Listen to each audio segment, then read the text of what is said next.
A magnetic field points in the negative z-axis. An electron moves in the positive x-axis. In which direction will the magnetic force act on the electron?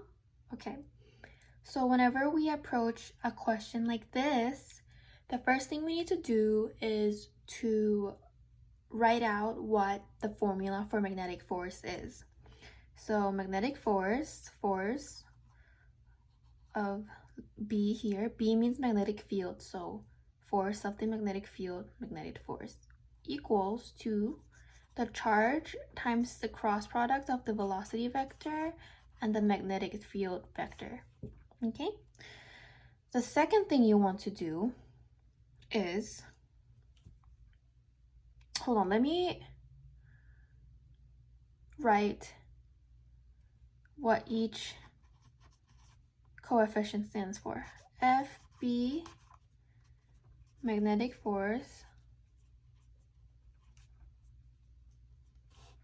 Q, charge, that way you know, V, vector force,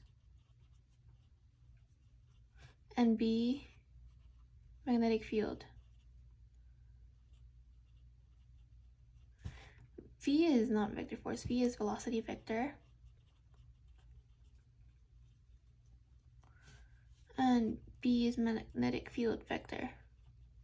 Okay, now, next thing you want to do is you want to draw this out because it's going to help you immensely. So we have the y-axis, the x-axis, and the z-axis. So that's a positive y, positive x, and a positive z, okay? Now we want to draw the negatives of that. So we have this, which is a negative y. We have this, which is a negative z. And we have this, which is a negative x, okay? Next up, it says here that the magnetic field points in the negative z-axis. So this is the negative z-axis, right? So the magnetic field being B is going to point in the negative z-axis. So we can just do this. This is going to be our B, all right? And the electron moves in the positive x-axis. Moves meaning velocity. So the electron is going to move in this axis. Therefore, we can draw our vector here, being our velocity vector, V, okay? Next up, make sure that it's in notation, okay?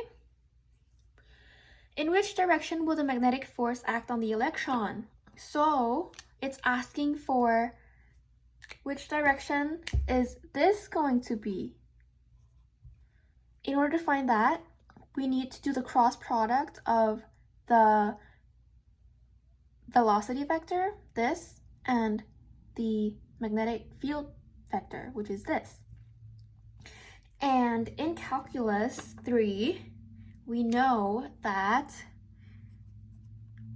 recall that cross product of two vectors is going to be equal to the orthogonal vector between the two. So orthogonal just means tangent. Tangent means perpendicular. So very big words. No reason why, but it's just how it is. Meaning that the cross product between these two is going to be a vector perpendicular to both of them, which, since this is a negative, this is a positive, it's going to be a negative. So it's going to be vector pointing this way. So this would be the magnetic force acting on this and this. Therefore, the answer to this question, which direction, it's going to be in the direction of the negative y-axis. Okay? This is going to be your answer.